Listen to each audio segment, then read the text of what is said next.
ये आदमी कौन है? आजकल न्यूज़ चैनल्स पे कुछ ज़्यादा नहीं चल रहा।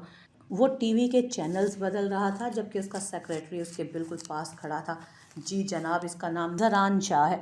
बहुत अच्छा वकील है। इससे पहले कराची में वकालत कर रहा था, लेकिन आजकल कश्मीर आया हुआ है। सुनने में आया है कि इसकी फैमिली वगैरह यहीं कश्मीर में होती है, इसलिए इसने भी अपना इंतज़ाम यहीं पर करवाया है। लेकिन ये अपनी फैमिली से अलग रहता है। अब तक कश्मीर में तकरीबन 18 केस लड़ चुका है और सारे के सारे जीता है। कराची से भी इसकी रिपोर्ट्स अच्छी आ रही हैं। इसने अब तक हार का सामना नहीं किया। इसने बड़े बड़े सरमायादारों को ज़मीन चटवा दी है।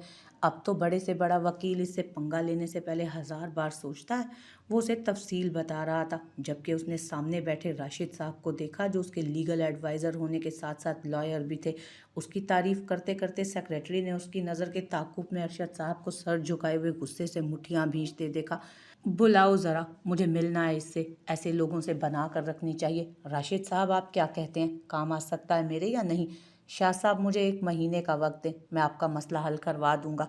1 महीना? अगर आपको ठीक से याद हो राशिद साहब, तो आप पिछले तकरीबन 5 महीने से इस चीज़ पर काम कर रहे हैं। पता नहीं आपने कब मसलों के हल निकालने हैं। मैं सोच रहा हूँ मैं अपना लॉयर ही बदल लूँ। बुलाओ इसे, बोलो इसे कि दामियार शाह मिलना चाहता है। और ऐसा करो कि वो जो मैं केस नहीं करवा रहा था बारिक शाह पर, उसकी इन्फॉर्मेशन दो। जब तक ये बारिक शाह के केस को हैंडल करता है तब तक मज़ीद सोचेंगे इसके बारे में। इसके बाद फैसला करेंगे कि इसे आगे लेकर जाना है या यहीं पर ख़त्म कर देना है। वो अपनी बात मुकम्मल करता उठकर वहाँ से निकल गया, जबकि राशिद साहब सर पकड़ कर रह गए।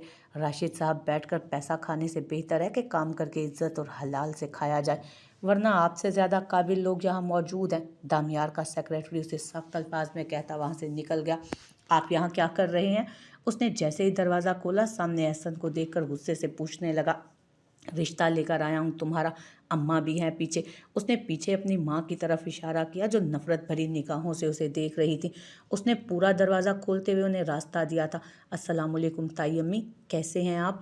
उसने अपना गुस्सा छुपाते अपनी ताई अम्मी से कहा। वालेकुम अस्सलाम, जीती रहो बेटा।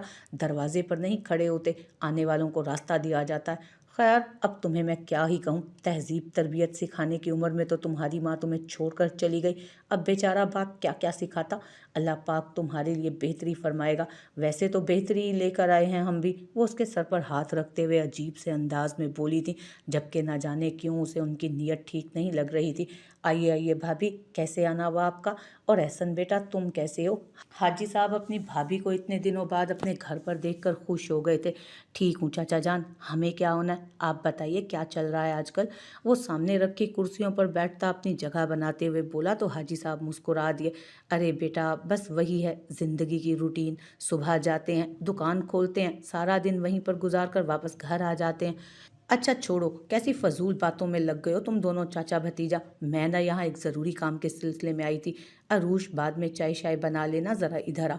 वो उसे किचन की तरफ जाते देख बोली थी। वो एक नज़र अपने बाप को देखती उसके इशारे को समझते हुए बाहर आकर कुर्सी पर बैठ गई। मैं बात करती हूँ सीधी और साफ सी, किसी को अच्छी लगे या बुरी। 3 साल पहले अरूश के साथ जो कुछ भी हुआ सो हुआ। अब इस उम्र में लड़कियां बहक ही जाती हैं, छोटी मोटी गलतियां भी हो ही जाती हैं। अब सारी ज़िंदगी तो उस गलती को सीने से लगाकर बेटी को घर तो नहीं बिठाया जा सकता ना। इसीलिए मैंने सोचा है कि मैं ही तुम्हारे लिए आसानी कर देती हूँ। इसी सिलसिले में मैं आज एहसन को यहाँ लेकर आई हूँ। अब अपने ही आगे नहीं होंगे तो पराए तो होने से रहे ना। मैंने सोचा कि मैं ही अपने एहसन की दुल्हन बना लेती हूँ इसको। वैसे भी ख़ानदान भर में तो कोई अरूज से शादी करेगा नहीं। इसके किस्से कहानियाँ तो 3 साल पहले ही बहुत मशहूर हो गए हैं। अब सारी ज़िंदगी तो तुम लोगों ने इसे घर पर बिठा कर नहीं रखना ना कहीं तो शादी करनी ही है। बस इसीलिए मैं इसे अपने घर की बहू बनाने का फ़ैसला कर चुकी हूँ। और अच्छा भी नहीं लगता ना कि अपनी ज़मीन परायों में जाए। है तो एक ही बेटी ना आगे कोई और बच्चा और ना पीछे।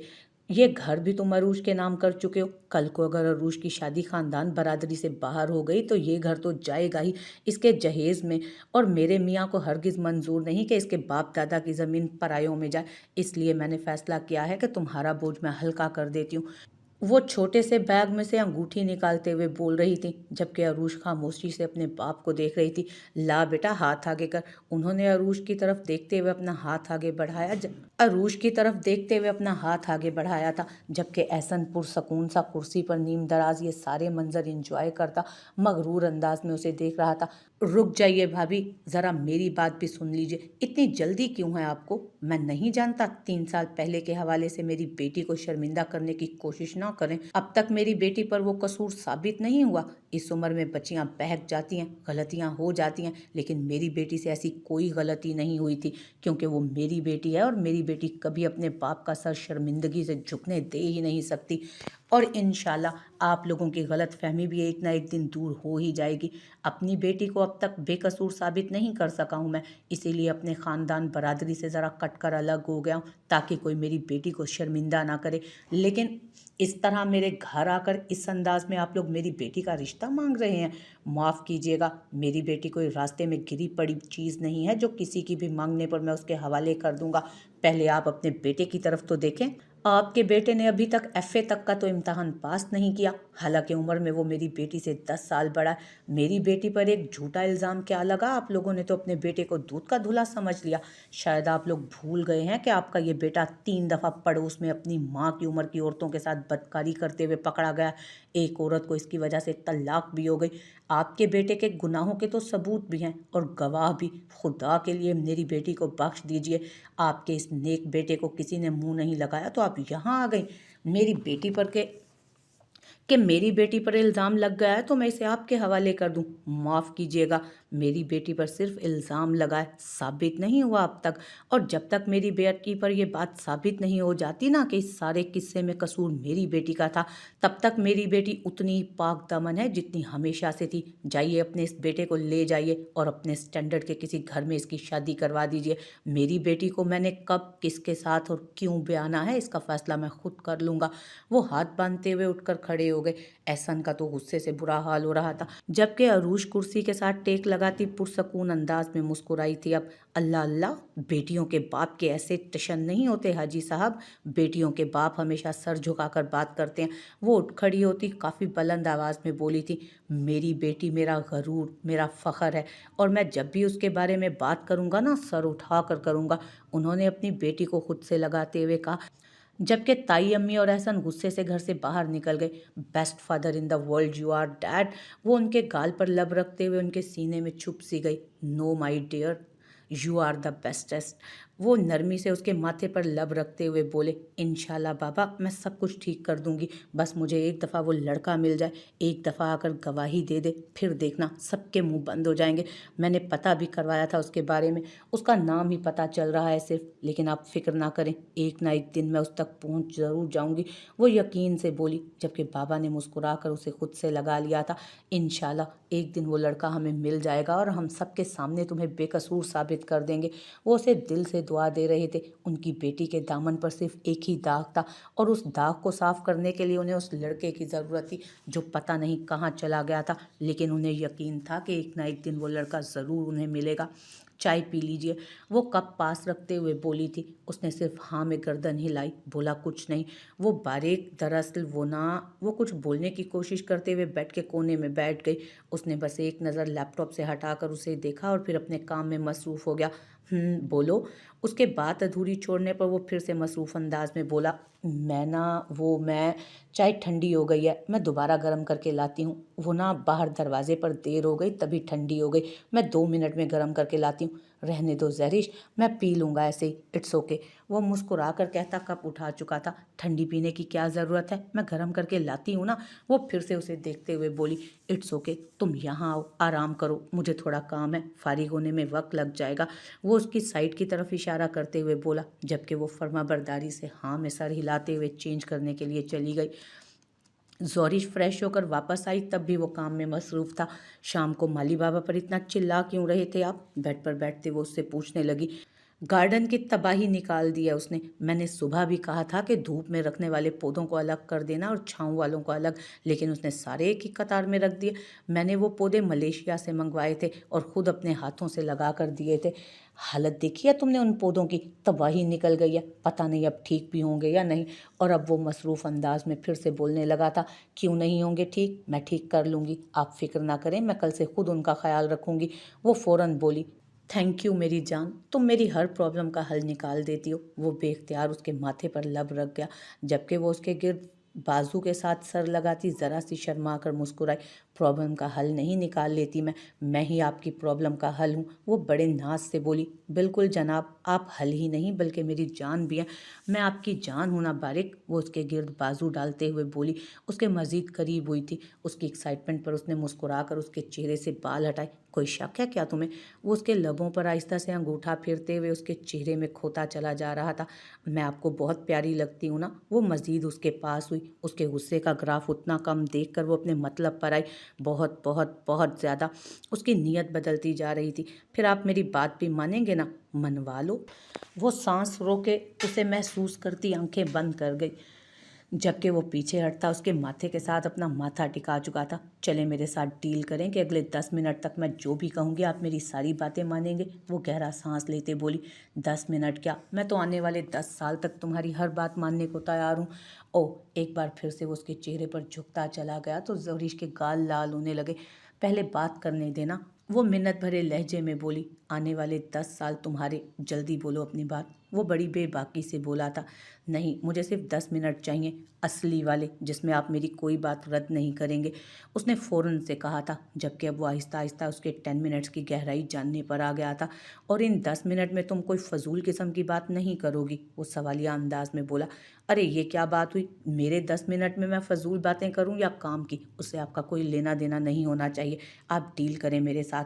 वो हाथ सामने करते बोली तो बारिक ने मुस्कुराते हुए उसकी हथेली पर अपने लब रखे। तुम मेरे साथ डील करना चाहती हो तो जाने मन, डील में दोनों तरफ के फ़ायदे की बात की जाती है। मैं 10 मिनट तुम्हारी हर बात मानूंगा और तुम सारी रात फिर मेरी बात मानोगी। वो उसे खुद से करीब करते हुए बोला, नहीं नहीं, ऐसा कुछ नहीं होगा, मैं सिर्फ 10 मिनट मांग रही हूँ आपसे और आप मेरी सारी रात बर्बाद करेंगे। ऐसी कोई डील नहीं कर रही मैं। वो फ़ौरन मुकर गई, जबकि बारिक कंधे उचका गया। तुम्हारी मर्जी, मैं क्या कह सकता हूँ, डील करने तुम आई थी। जब तक और जहाँ तक नींद बर्बाद होने वाली बात है तो मैं वैसे भी कर दूंगा। वो कंधे उचका कर बोला तो ज़ोरिश उसकी बात सुनकर मुंह बिसोर कर रह गई। आगे कुआं और पीछे खाई, उससे बचकर तो वो वैसे भी कहीं नहीं जा सकती थी। बेहतर था वो अपने देवरों और नंदों का भला कर दे। वैसे भी वो बेचारे तो न जाने कितने सालों से उस जल्लाद का जुल्म सह रहे थे। उसकी नेक रूह तो उन लोगों को बचाने के लिए आई थी। उसे ज़बर की बात याद आई। लगता है तुम्हें डील नहीं करनी, वो उसके चेहरे के तासुरात जानते हुए बोला। करनी है, बिल्कुल करनी है, बोलिए। अगले 10 मिनट में आपसे जो भी कहूँगी आप खामोशी से मेरी सारी बातें मान लेंगे, हरगिज़ हरगिज़ इनकार नहीं करेंगे। मैं वैसे भी कहाँ इनकार करता हूँ, तुम्हारे सामने तो मुंह से इनकार निकलता ही नहीं। वो दिलकशी से मुस्कुराया। हाँ तो मैं बोलूँ फिर? सुबह बोल लेना, वो उसकी तरफ झुकते हुए बोला। इससे पहले कि वो पूरी तरह उसके दिलकश वजूद में खोता, वो फिर से बोल उठी, नहीं अभी डील है ना? वो घबरा कर बोली तो वो हंस दिया। मुझ पर बिल्कुल भी गुस्सा नहीं होंगे? वो फिर बोली तो उसने हाँ में सर हिलाया। वैसे भी इस वक्त मुझे गुस्सा करने का मूड नहीं हो रहा। वो इस वक्त वैसे भी किसी और मूड में था। तुम गुस्सा करने वाली चीज़ थोड़ी हो, तुम तो प्यार करने वाली चीज़ हो। जल्दी बोलो, वक्त ज़ाया मत करो। वो उसके बोलने का मुंतज़िर था, बस वो अपने अल्फाज कहे और उसकी बात को मानकर अपनी अपनी बात करे। ज़बर भाई नहीं जा रहे हैं गांव, उनका डीएसपी बड़ा ही जालिम है, उन्हें जाने से मना कर दिया है। और ना कल इबादत और रिज़ा की सहेली है ना सहरिश, उसकी मेहंदी है, वो भी रात का फंक्शन है, तो उन लोगों को भी जाना है। और शहीर भाई 2 दिन तक ऑफिस का चक्कर नहीं लगा सकते, तो आप उनमें से किसी को कुछ नहीं कहेंगे। अब मुझ पर गुस्सा नहीं करना और ना ही उन लोगों को कुछ भी कहना। आपने मुझसे वादा किया हुआ है ना, आने वाले 10 मिनट तक आप मेरी सारी बातें सुनेंगे। प्लीज़ इस तरह गुस्से से मत घूरें मुझे, प्लीज़ इस वक्त उन्हें डांटने मत पहुंचाइएगा, वो पहले ही आपसे खौफज़दा हैं। उसके घूरने पर वो घबरा कर बोली, उन नालायकों के लिए ये 10 मिनट मांगे थे तुमने मुझसे? वो बेहद गुस्से से बोला था, जबकि वो मासूमियत से हाँ में सर हिला गए। अब वो क्या कह सकती थी? वो अपने बहन भाइयों को उससे बेहतर जानता था। उनकी तो वो उससे पीछे हटा ही था कि अगले ही पल जोरिश ने उसका हाथ थाम कर उसे अपनी तरफ खींचा था। बारिक प्लीज मान जाए ना, उन लोगों ने बड़ी उम्मीद से मुझसे कहा है। उसने गुस्से से अपने बाजू को देखा जो अगले ही लम्हे वो छोड़ चुकी थी, लेकिन शुक्र है कि वो कमरे से बाहर नहीं गया था, बल्कि अपने गुस्से को कंट्रोल करते हुए बेड पर लेटा, जबकि जोरिश कितनी ही देर उसे देखती रही। पता नहीं अब क्या होने वाला था। वो अपनी ही सोचों में आहिस्ता से उसके साथ बेड पर लेट गई। शायद वो भी सोने की कोशिश कर रहा था। उसने चेहरा उठाकर देखा तो उसने अब तक अपनी आंखों पर हाथ रखा हुआ था। आहिस्ता से हाथ बढ़ाकर उसने लाइट ऑफ की और अपनी जगह लेट गई, जब अचानक ही उसने उसे खुद के करीब किया था। ये बात तो अब क्लियर हो चुकी थी कि वो उसकी बात मानने को तैयार नहीं था। उसकी अपनी भी मजबूरियां थी। इतना बड़ा बिजनेस संभालना और फिर बहन भाइयों के फजूल नखरे उठाना उसके बस से बाहर था। ऐसे में वो चाहता था कि उसकी बीवी उसे समझे, उसे जाने, लेकिन उसकी बीवी सारा दिन फजूल चीज़ों में उलझी रहती। इस वक्त भी वो उसके करीब उसके सुकून के लिए नहीं, बल्कि उन लोगों की मदद करने के लिए आई थी, और इस बात ने उसे गुस्सा दिला दिया था। वो उस गुस्से को उसी पर निकालने वाला था, अपनी सारी बेकरारियां और बेचैनियां उस पर लिटाकर। वो उसे अक्सर इस बात का एहसास दिलाता कि वो उस पर सबसे ज़्यादा हक रखता है, लेकिन वो भूल जाती थी, क्योंकि उसे अपने शोहर के साथ साथ सबको खुश रखना था, और इन्हीं सारे चक्रों में अपने शोहर को वो नाराज़ कर देती थी।